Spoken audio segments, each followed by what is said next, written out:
Tapi kalau Bang Davidnya belum bisa fokus, agak susah sih. Masya Allah, David ini yang dulu akunnya Karadin. Oh, Bang Karadin. Iya, suaranya mirip ya. Yang fotonya pakai kacamata kalau nggak salah. Mirip Ustaz Tahta. Kalau nggak salah. Ini kita. Jadi ini ngomong sendiri nih, aduh. Pusing. Bang Davidnya lagi. Ya, lanjut aja Bang Ibril. Mungkin dia lagi apa nih? Merenungkan ini mungkin David ini. Tapi ngomong-ngomong, dia bilang tadi ada yang memberikan dia kelegaan dari Muslim. Saya teringat cerita Nora 2 hari lalu. Mungkin apakah Nora mengenal David ini gitu kira-kira ya?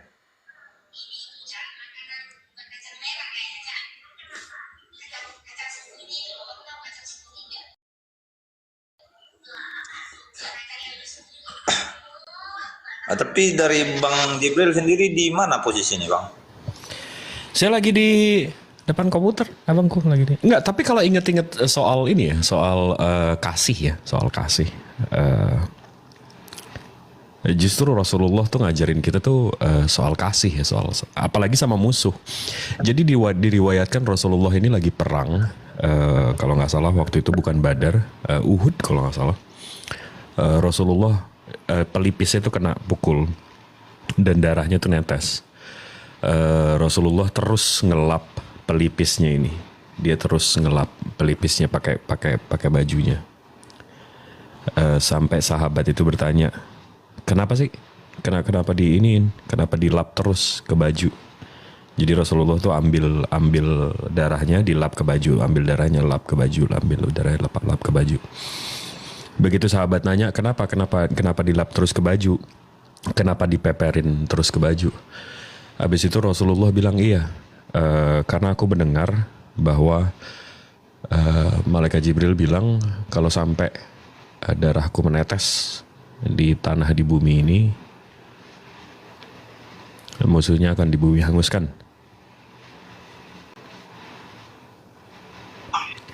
Jadi Rasulullah ngejaga biar darahnya nggak netes ke tanah, kalau nggak musuhnya di bumi hanguskan. Segitu sayangnya dia sama musuhnya.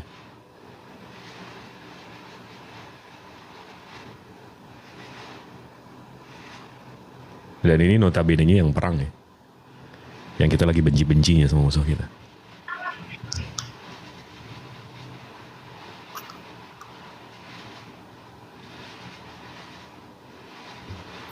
Ya, gimana Bang David? Itu udah open mic. Ya, sorry tadi aku. Silakan David. Ini Bang David setuju nggak kalau buah itu dari hasil dari pohonnya, atau pohonnya itu yang bisa menunjukkan hasil itu ya buahnya? Ya, itu perkataan Yesus sendiri. Betul. Nah kita dengan landasan itu kita lihat ada buku ini di sini namanya Body Count, Bang. Ada nama buku Body Count. Di sini ada objektif, metodologi, democide, genocide dan segala macam. Di sini ada civilizations, peradaban dari yang tidak bertuhan, Buddhis, Christian, Indic, Islamic, primal, indigenous. Ini yang suku-suku itu. Cynic ini China, Chinese dan sekitarnya. Di sini Bang ada catatan perang 2000 tahun terakhir. Abang kalau mau cari perang apa, kita bisa Ctrl F, kita bisa cari. Di sini nih banyak banget Bang list perangnya. Nah, ini 2000 tahun terakhir ya. Nah, di sini ada eventnya, ada estimasi kematiannya, ada jenis perangnya. Habis itu belligerent civilizations, agama pelaku. Nah, di sini dimulai dari 10 juta ke atas, 2 juta ke atas, 500 ribu ke atas, 1 juta ke atas dan seterusnya. Kita lihat ya Bang, yang paling gede ya Bang ya. Christian, Islamic 1. Habis itu yang di atas 2 juta, Christian,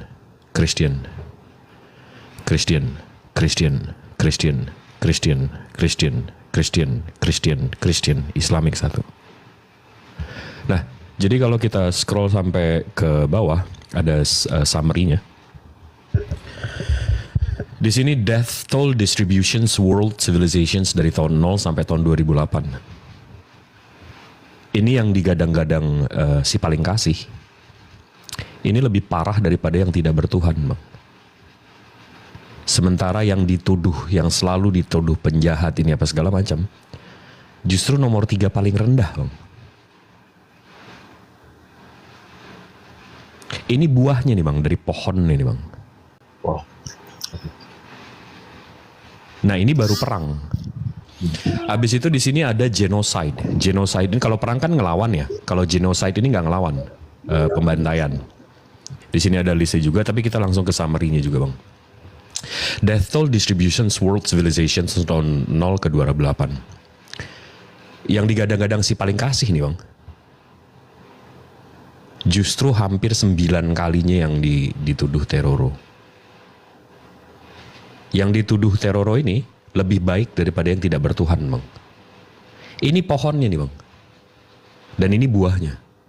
Dan kalau di pie chart-nya, Christian ini 2000 tahun terakhir pembantaiannya 65% dari total pembantaian seluruh dunia. Yang paling kecil justru yang paling sering dituduh. Ini pohon dan buahnya nih, Bang. Jadi kalau abang cerita ada orang muslim nolong abang ini itu, ya abang ngerasain buah dan pohonnya dari statistik yang saya tunjukin tadi. Gitu, Bang. Subhanallah. Ya, Bang. Jadi artinya dari data yang Bang Jibril sampaikan tadi, ketika Yesus berkata, lihat buah yang baik itu dari pohonnya, secara tidak langsung ingin mengatakan bahwa kekristenan itu pasti bukan berasal dari Yesus. Kan dia bilang juga, Bang. Dia juga bilang jangan dia pikir dia bawa kedamaian, dia bawa pedang. Dan betul statistiknya nunjukin kan. Oke. Yang menyebarkan ajaran dengan pedang, crusader, 3G, itu kan bukan muslim. Muslim berdagang, Bang. Ya.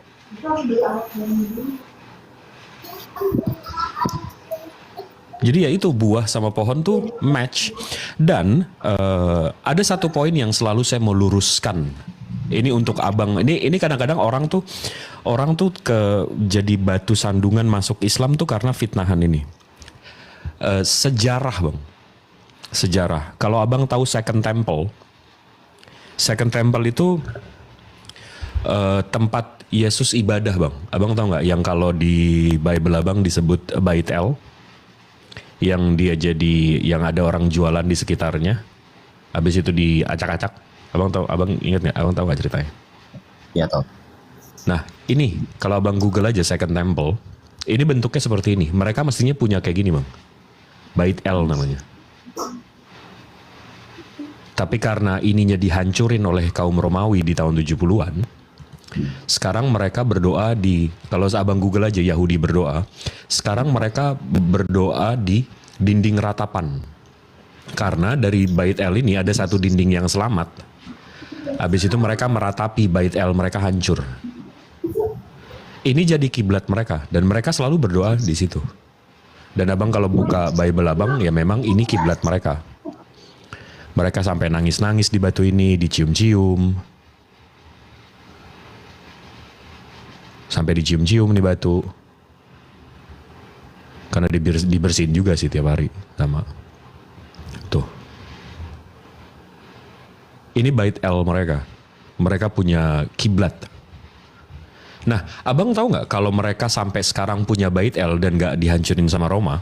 Menurut kitab suci mereka, ini saya buka dari Sefaria ya, Bang ya. Ini kitab fikih mereka, Misnah Sukah nomor 4. Ini dari Sefaria ya, keyahudian ya.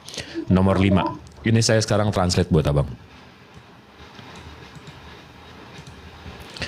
Setiap hari mereka mengelilingi altar 1 kali dan berkata, Tuhan tolong selamatkan kami, Tuhan berikanlah kami kesuksesan.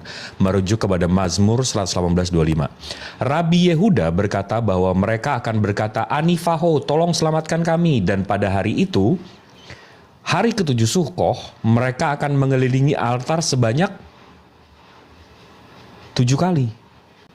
Jadi kalau mereka punya bait El bang, yang ini, mereka disuruh tawaf, disuruh muter 7 kali.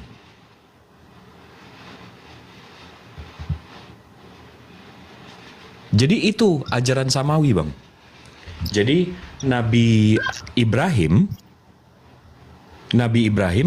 membangunkan 2 bait El. Yang satu buat Ishak, yang satu buat Ismail. Dan ritualnya sama, tawaf 7 kali. Di sini disuruh tawaf 7 kali, di sini disuruh tawaf 7 kali.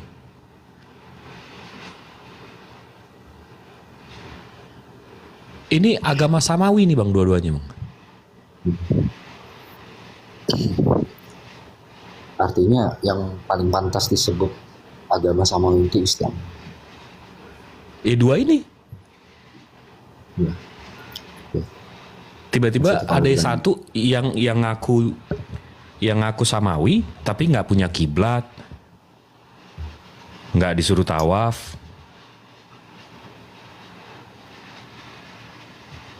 Dan kalau ada fitnahannya bang, fitnahannya selalu, oh umat Islam menyembah Ka'bah, menyembah batu hitam. Betul nggak? Abang pernah dengar nggak? Betul. Saya tunjukin bang. Ini gampang banget sih. Ka'bah ini setiap tahun diganti kiswahnya. Kiswah ini kain ini bang. Ka'bah ini diinjek-injek bang. Tapi dari 2 miliar muslim, gak ada satupun yang bilang, oh sesembahan kami diinjak-injak. Satu pun umat muslim di seluruh dunia dari 2 miliar diinjek-injek kayak gini, gak ada yang marah. Karena kami tahu ini bukan sesembahan kami. Tapi coba, yang abang bilang bukan sesembahan abang, berhala Yesus, terus tiba-tiba ada yang nginjek. Kira-kira marah gak bang? Ada yang marah gak?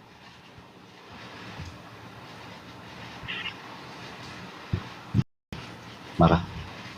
Nah, jadi sebenarnya siapa yang nyembah berhala nih bang?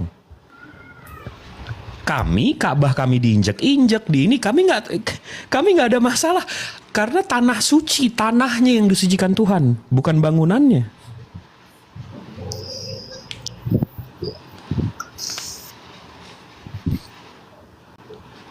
Jadi ya itu makanya. Jadi kalau ada orang yang di luar sana mikir, oh Islam pagan, ada kubus disembah di ini. Kalau kita nggak pelajari soal dari Bani Israel, dari Yahudi rupanya punya bait El dan disuruh tawaf juga di sana. Ya iya, kelihatannya kami pagan, betul, setuju. Tapi begitu kita pelajari lagi, ya kan kita dikasih otak kan buat belajar bang. Karena saya nggak mau aja nanti saya ketemu Tuhan saya, kenapa lo nyembah makhluk? Terus saya bilang, ya karena orang tua saya nyuruh saya, Tuhan saya makhluk. Kan nggak ditempeleng saya. Lu gue kasih akal buat apaan?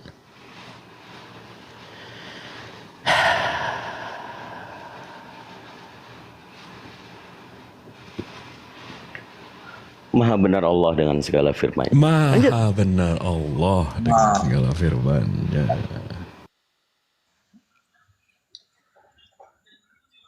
Ya, mantapkanlah dulu Bang David. Mudah-mudahan kamu datang ke dalam rahmatan. Bakso. Yo. Nggak ada uang. Bakso mah aja. Ngutang dulu boleh nggak baksonya? 2 mangkok, sama bini nih. Gurunda sudah monitor Gurunda?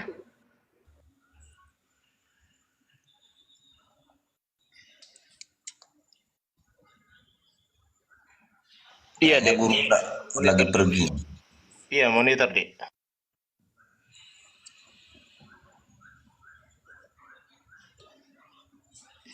Silakan Bang David, mau bertanya ya silakan, mau bernarasi ya silakan Bang.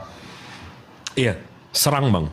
Serang kami dengan fitnahan-fitnahan dari yang ada di luar sana tentang agama kami akan luruskan.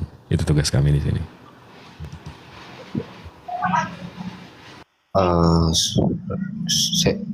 Saya nggak mau melakukan itu, artinya nggak mau menyerang orang-orang yang sudah baik pada saya gitu loh, nggak mau lah. Jadi kalau boleh saya sedikit saja lah. Jujur saja saat ini saya ingin sekali berada dalam komunitas yang seperti ini, yang tadi sudah ditunjukkan data-data ketika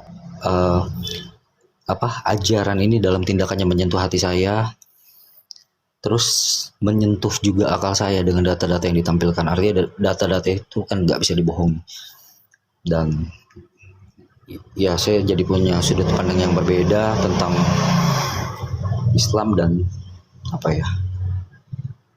artinya Islam itu memang sebetulnya agama yang penuh cinta dan bukan dari ucapan tapi dari tindakan gitu loh. Ya ketika Nabi dan Tuhan dan agama kalian dihina, misalnya kalian marah, dan itu sebetulnya adalah respon yang sangat lazim dari seseorang yang mencintai gitu. Kalau kita nggak marah, sesuatu yang kita cintai itu dihina, itu patut dipertanyakan kecintaan kita gitu. Ya intinya sebetulnya sejatinya gitu. Ya kalau saya juga pernah diceritakan tentang cerita Nabi Muhammad yang tidak pernah disampaikan, yang tidak pernah saya dengar gitu. Artinya ini cerita-cerita yang luar biasa ketika Nabi Muhammad dengan seorang pengemis yang buta misalnya, dia melakukan itu tanpa mengharapkan imbalan atau balasan. Cinta yang tanpa syarat yang dia berikan itu. Dia tidak memperkenalkan dirinya siapa. Sekalipun orang buta itu menghinanya, setiap hari dia melakukannya dengan kasih gitu loh. Itu bagi saya cerita itu bikin saya merinding, dan ini luar biasa sekali. Ternyata Islam itu ada ajaran cinta. Allahu Akbar, Allahumma sholli ala Muhammad. Ya Allah. Abang percaya itu bang? Abang itu meyakini bahwa itu bukan cerita konon mitos bang? Loh, saya percaya dari tindakan kalian. Allah. Enggak, saya justru gini Bang David. Ini dari hati ke hati ya.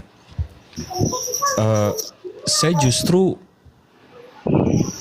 justru nggak dapet Bang. Di mana sih kan selalu framingannya Nabi Muhammad menyebarkan kebencian ini apa segala macam. Sementara saya nggak tahu di mana sih Rasulullah menyebarkan kebenciannya. Kenapa Bang? Karena demi Allah ya Bang ya. Abang bisa tanya semua orang yang ada di sini, termasuk 2.200 orang yang di bawah. Saya nggak pernah mau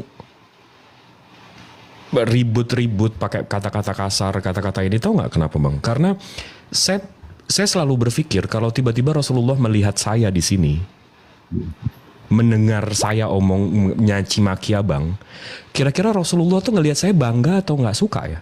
Dia kira-kira bangga atau kecewa sama saya? Seharusnya. Dan saya paling nggak mau mengecewakan beliau. Makanya detik udah ada omongan kasar, ini saya turun, saya nggak. Karena saya umatnya Rasulullah, saya harus nunjukin saya umatnya Rasulullah.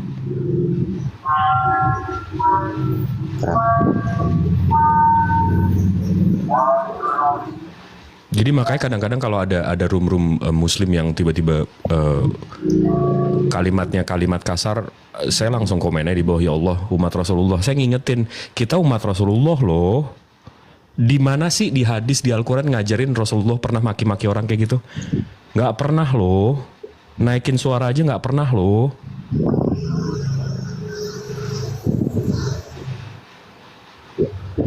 Dan kita bisa setuju nggak Bang? Sejarah akan selalu berulang.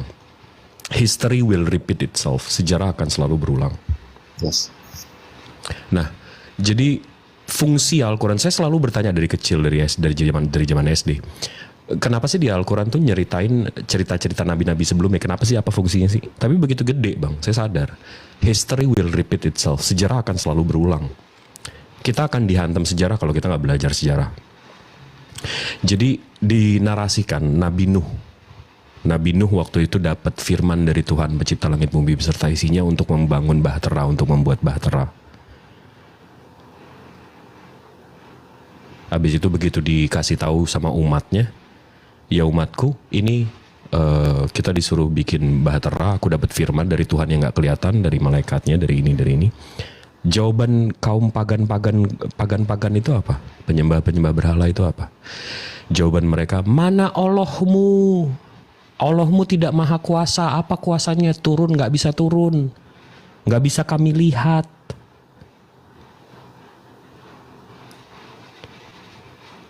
Kaum-kaum kafir pagan ini akan selalu menistakan Tuhan dan Nabi-Nya. Dan sejarah akan selalu berulang, Bang.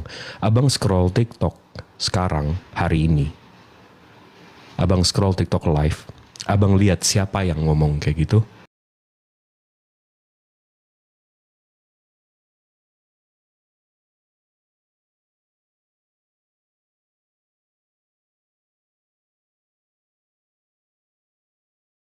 Jadi, at the end of the day, di ujung harinya, ya abang tinggal tanyain diri, kapan abang naik bahteranya?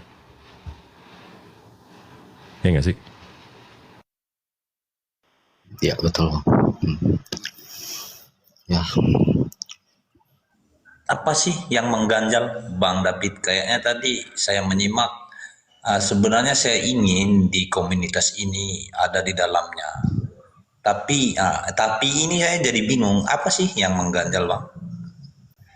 ya gimana ya, soalnya apa, keyakinan ini kan sudah saya pegang sejak dari SMP ya, bisa dibilang puluhan tahun lah, atau belasan atau puluhan tahun. Jadi saya harus meyakinkan betul-betul gitu loh, saya nggak mau sampai buat keputusan yang berdasarkan emosi sesaat gitu. Lalu saya mempermainkan iman, nggak mau saya. Setuju. Bagus sekali. Tapi boleh juga abang artiannya melihat ya pada orang-orang yang datang kepada Islam di umur yang sudah tidak muda lagi, seperti contoh tadi Mbak Gea tadi juga, adik Gea tadi 35 ya. Jauh lebih tua dari saya 33 waktu itu baru memeluk Islam. Itu bisa jadi rujukan juga Bang untuk meyakinkan hati abang gitu ya. Oke, lanjut Bang Jibril. Ini Bang David umur berapa sih, Bang? Saya 30 lebih. 30 berapa? 30 lebih. Oh, saya 36 Agustus besok. Jadi gini Bang, saya ada satu narasi yang bikin saya ngerasa, gue nggak tahu, malu banget jadi makhluk. Dan ini saya di umur 36 aja saya masih bisa dalam hati itu, ya Allah. Jadi ada satu narasi Bang di dalam Islam Bang. Ini bukti seberapa Bismillahirrahmanirrahim, dengan menyebut nama Allah yang maha pengasih lagi maha penyayang. Ini bukti sayang Allah sama saya. Jadi dinarasikan Bang, nanti begitu di hari hisab, begitu kiamat, begitu timbangan kita, nanti tiba-tiba ada amalan Bang yang saya nggak sadar. Ini riwayat oleh Rasulullah ya, diceritakan. Tiba-tiba ada amalan yang saya nggak tahu itu amalan dari mana. Saya zakat, saya sholat, saya ini, saya itu, saya nolong orang. Kan kita tahu Bang, di mana dosa kita, di mana kelebihan kita kan. Tapi tiba-tiba ada satu amalan yang saya nggak tahu nih, banyak banget, tapi saya nggak tahu nih dari mana Bang. Dan begitu saya tanya, ini amalannya dari mana? Tiba-tiba dinarasikan di hadis itu adalah doa saya yang nggak dijabah atau ditahan. Itu adalah doa saya yang ditahan, yang gak langsung dikabulkan. Jadi saya nih selama ini, saya berdoa, ya Allah minta ini, ya Allah minta itu, ya Allah ini itu ya. Saya pikir, saya berburuk sangka, kok gak dikabulin sih kok ini. Rupanya itu menjadi nolong saya. Allah lebih tahu, Allah maha tahu. Dan sampai saya berpikir, lebih bagus semua doa gue gak usah dikabulin, dikasih di sini aja, di hari ini aja. Karena amalan itulah yang menyelamatkan saya. Jadi untuk umat muslim di bawah ya, 2200. Doa terus, doa terus, doa terus, doa terus, doa terus. Pertama, best case scenario dikabulin, worst case scenario itu jadi amalan kita. Itu bukti maha pengasih lagi maha penyayang. Karena kalau nggak sama dia, kita sama siapa lagi? Kalau nggak sama dia, sama siapa lagi kita? Itu sih, jadi doa terus, doa terus, doa terus. Nggak rugi. Minta sama Allah nggak rugi. Minta sama orang rugi. Minta sama Allah nggak rugi. Itu bang, bukti tanda kasih sayangnya Allah Maha Ciptaannya. Jadi saya begitu baca hadis itu kayak rupanya saya yang nggak tahu diuntung.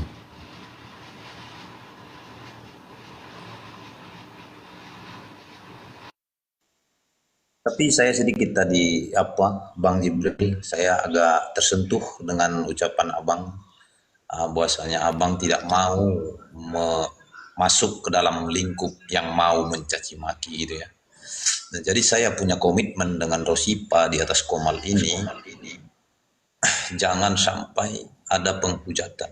Bila menghujat dari antara kedua yang berdiskusi, baik itu dari siapa yang memulainya, maka itu harus diturunkan atau diharapkan menyadari dirinya bila dia diturunkan. Apakah tindakan kami itu menurut Bang Jibril melampaui batas bila itu terjadi kepada sesama kami, sesama kita muslim gitu. Silakan Pak. Saya mungkin sedikit nambah satu dalil di dalam Al-Quran korelasinya dengan yang disampaikan Akhi Jibril. Kenapa kita harus berdoa terus dan meskipun belum terkabulkan? Di Al-Quran redaksinya surah Ar-Rahman itu disebutkan 32 kali berulang-ulang. Fabi ayyi ala'i rabbikuma tukadziban. Nikmat Tuhan yang mana lagi yang kau dustakan? Sehingga sampai hari ini kita masih bisa bernafas.